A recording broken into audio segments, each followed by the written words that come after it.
It's a real privilege to be with you. So we're going to look at expectation management. Gordon definitely mentioned that. We're going to look at how you handle conflict, because whenever you put people together, there's always conflict, and whenever you put people together with their children, there's often tension. So we're going to look at how we just some practical ways that you can support your coaches or yourself in having that. And we're going to look at the competition day experience for parents. How do we help parents manage that competition day so that their young people have better experiences? That's what we want, kids to have good experiences from their sports. So let's crack on with the first one, expectation management. I think expectation management, when I say to coaches, what are the challenges of engaging with parents, expectation management comes top. And I think the first thing I just want to say is I think expectations aren't dirty. Okay, well, they're not bad things to have expectations. In fact, it's really healthy that parents have expectations. As Gary said, I work in quite an interesting community in East London where a number of the parents I work with have no expectations for their children. So and that's very hard to work with. So there's nothing wrong with expectations. In fact, I think it's a sign of healthy parenting and healthy love that we want our children to succeed and go forward. The challenge is, like anything in life, when it gets turned up a little bit too loud and pride gets involved and social status and kind of keeping up with the Joneses. So how do we help parents manage the expectation management issue? Well, the first thing I think we do is we use the kids' voices themselves. Okay, let the kids talk to the parents about why they play. I'm working with a soccer team in America. I think that's football. I haven't quite got to the bottom of that. And because American sport's slightly different to UK sport, they've managed to put all the parents through a video course at the start of the season. But it's an unusual video course because it's me hosting a 5-minute conversation that the parents and children then have together. So it isn't just a course for parents. It isn't just a course for kids. It's a conversation starter between parents and children. And a load of the conversations around, why do you play? What do you get out of it? Who's your best friend when you come and play? What's the best thing your coach does? So we're amplifying the voice in parents' heads about what kids find is really valuable in this, because kids will wear the t-shirts of their favorite team or their favorite athlete, and there's nothing wrong with children having that aspiration to be like their favorite tennis player, athlete, footballer, swimmer, etc. But kids don't just go on about those players. They talk about having fun, they talk about enjoyment, they talk about getting good stash, they talk about being competitive. And so if we can use the voices of children in that process, so whether you're on a pathway or grassroots club, how might you gather the voices of your athletes to help the parents hear that? Because that will help the parents balance out and manage those expectations. Secondly, we just need to be really honest with parents that there are exciting moments in sport. Okay, if you're getting to a cup final and you're calling a competition a cup final, that's exciting. And sport has this beautiful, wonderful place in society that gets us really excited about and it just does something to us, doesn't it? Sport, I can't even quite find the right words. As a church minister, I might even say sport is really spiritual in what it does to us as a society. It holds a very unique place in how it helps us connect with one another, feel part of a tribe, deal with our challenges and stresses, enjoy being competitive. I mean, I'm not a massive football fan, but I will be watching England later on today play Scotland because it's an exciting moment. And so coaches, if there's an exciting moment coming up, for example, my son plays a bit of rugby, and when the club were asked to nominate a number of players to go forward to the local pathway to start that kind of potentially journey on it. Well, there isn't such a thing as elite sport with children, is there? But you understand what I say if I use that language. Everybody got really excited, and the coaches did a great job of calling all the parents in and saying, listen, chill, here are the numbers, here's what's going to happen, here's the reality that nobody goes through this smoothly. So if there's an exciting moment come up, be proactive in managing that and handling it. Be honest with the parents about, look, it's final today, but that doesn't mean we behave differently than we did when it was just a friendly. Okay, so don't just hope that parents are going to behave differently. Give them some coaching and support, and that could just be 2 minutes after a match. Okay, focus on what's really important. I ask parents in the sessions I do, describe your child at their 40th. I can't even remember who I did this with. We'll have a look around, but look at the words that are coming up there. Nobody is saying, this was in a sporting pathway, by the way, so this was for kids who are already being labeled as having that kind of potential. And I think we could debate whether that's healthy or not all day, but that is the context here. I think this was in a rugby pathway. Some of these kids were close to having professional contracts, and look at the type of words that parents are trying to use to describe their child at their 40th. Parents, yes, do want, or some parents want, sportingly successful children, but they also want really good people as well. And so, as Gordon talked about, like having holistic programs, we need to hear the character words that your parents are using. And each sport, I think, focuses on developing certain different types of characters, because each sport is unique in the types of personality and character it develops. And we need to emphasize that story. We can't squash the parent expectations, because I don't think that's possible. But if we can make the other story louder in hearing, actually, parents, what do you want from your kid? One dad's or parents put their legend. I can't imagine a mum saying legend. I don't know why. Maybe that's a bit sexist of me. But dad said legend. A mum or dad said legend, friendly giant. These are how they want them to be described. And look, let's go back to this. This is before I used Mentimeter. This was old school pen and paper. None of that handwriting is mine. I always get a parent to do it because I'm miserable. The top right hand one, that was the England under 18 rugby parents. That's what they said about their children. And some of those kids, they had Eddie Jones in that day. They were about to go on tour to represent their country. And I asked them, how do you want your kids described at their 40th? And no one said World Cup winner, England captain. They say these character words. So yes, parents do have an expectation management challenge going on, but let's make sure we emphasize what parents also want, which is great kids and great people. And let's tell that story really well, and tell the story of how your sports program are helping do that. So maybe get past athletes to come back in and share, or past kids who have been through the process and come back and share that story. So you're making a lot of noise around the things that we all hope and expect our kids are getting out of the sporting journey. And the last thing I think I want to say about expectation management is, what are your coaches' expectations on parents? Parents are human beings.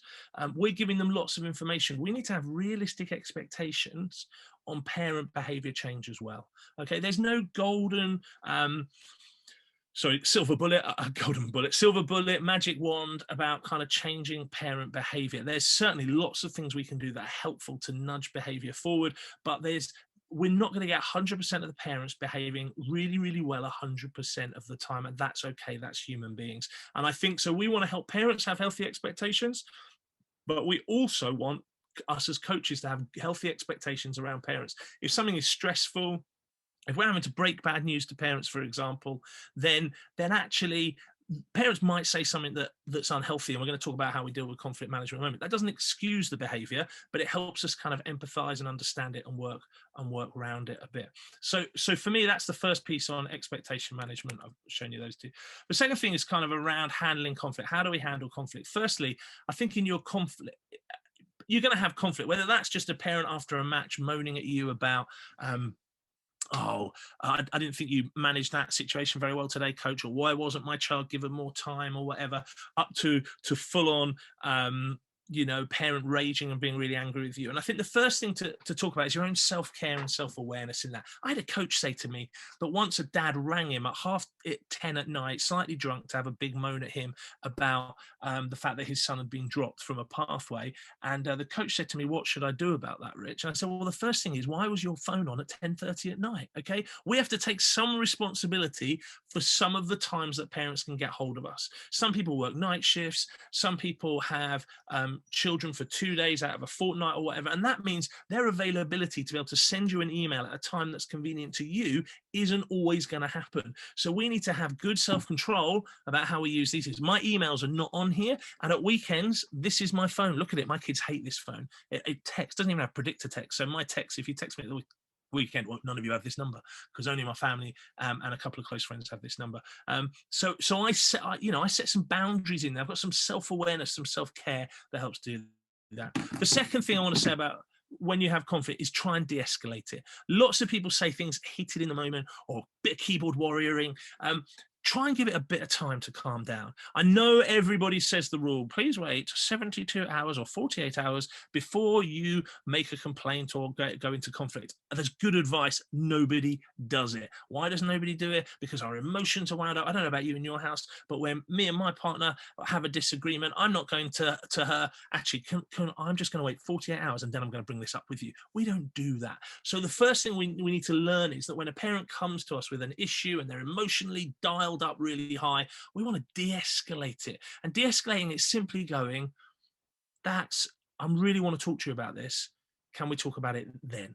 And so just put it off 2 days. I really want to talk to you about this. This isn't a great time. Can we move it on? Don't say this isn't a great time straight away, because that puts people's backs up. Acknowledge the fact you want to talk about this, but then de-escalate and say, I want to talk about it, but can we talk about it another time?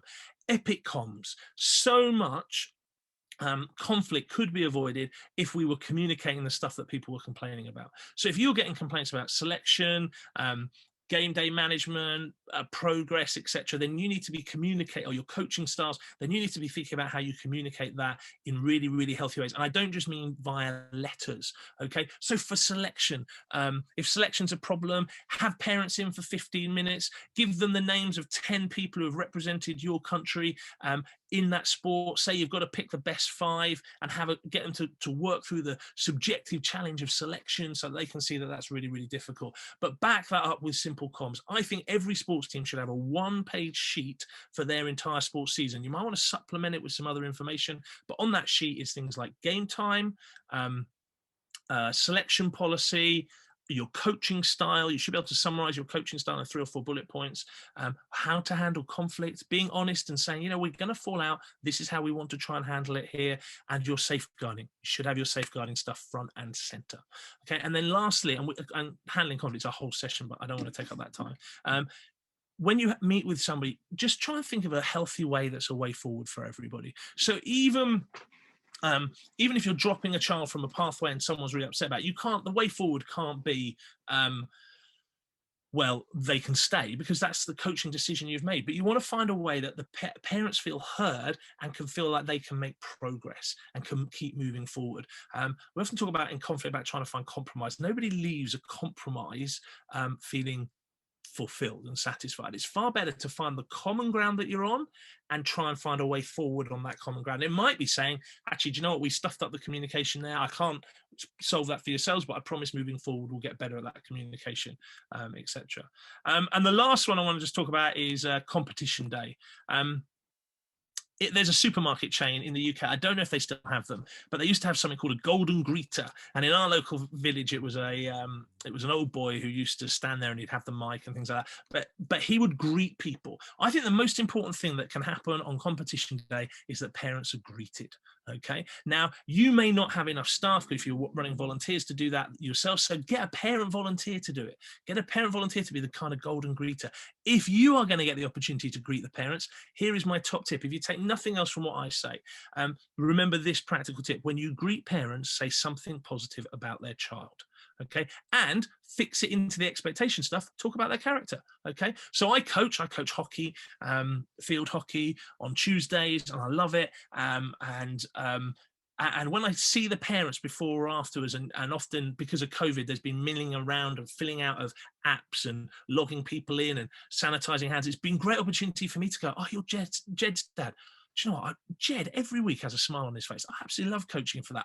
You're Paul's dad. Brilliant. Do you know what? Paul last week really struggled with something and he kept working at it. It was great determination. You will see smiles on parents' faces about that. And you'll see smiles for 2 reasons. One, because it means you know who their kid is. That's really important to parents, that you know who their kid is. And secondly, you're giving their kid praise. And what ego and pride doesn't go, oh, cool, brilliant. When children come and play at my house, my children's mates come around and I answer the door. The first question every parent almost always asks is, did they behave today? I try and open the door straight away by going, your kid was brilliant today. They helped us lay the table. They helped us get up. Even if they've been pretty hard work, I still try and get in there and praise the kids. And if you've got conflict with a parent, again, say, this is a really important conversation. We're going to have this, but can I just say, we love having them here because of X, Y, Z. If you can greet parents on competition day, you will help the rest of the experience and give parents a positive start to that. And if you can't personally do that, because I understand ratios or it's a swimming pool and the environment doesn't make sure there is somebody there doing that. we need to stay calm with parents. The number of times that I've seen particularly on competition day, coaches really crank it up. I would be saying as coaches, we need to stay calm on competition days because that helps our athletes. But actually, if we're getting really animated, that's going to animate parents, and that's going to lead to bad competition day experiences. And lastly, and there's lots more we can say on competition day, let them play. Okay, I've used loads of Sideline Games. If you go on my website, you can see a number of Sideline Games. Here's one we used to help a bunch of parents. Look, this was a wet and horrible day in Romford, a bit like it is today. We gave everybody nightclub kickers. They got 1 click. If they gave quality praise, if they gave an instruction or said something negative, the clicker went back down to 0. They policed themselves. I just got a crate of beer and said, who wants to win the beer? The parents were having so much fun that the lads came off at half time and went, what are the parents doing? They're having so much fun today. So in some ways, it's slightly backfired because it kind of distracted them from their sport a little bit. But that was it was a great way. We had fun with parents and it reset the sideline behavior. And we played that game once every season, but the game was talked about almost every week. So parents, if a parent was getting leery, they would say, oh, what would happen if you had a clicker today? And it just kind of meant the competition sideline was far, far better, far healthier. We tried it using opposition parents and our own parents, and that had mixed results, I'll be honest with you, but it meant that we were kind of continuing to just help parents monitor themselves, manage their own expectations, and work through that. And I think the last thing to say about competition day, Gordon talked about how do you handle disappointment. Again, I produced a number of video courses for parents with like a workbook that just helps parents go through how they handle disappointment and issues with a coach. So it's just helping them de-escalate it. And a number of sports clubs I use, just if a parent has an issue with them, says, why don't you work through that worksheet with Rich? And then that way, that'll help us really get to the issue and to be able to talk about it. So I hope you found that helpful. If you've got anything you want to challenge or come back on, please do. Gentlemen at iCoach Kids, I really appreciate the offer. Thank you very much indeed.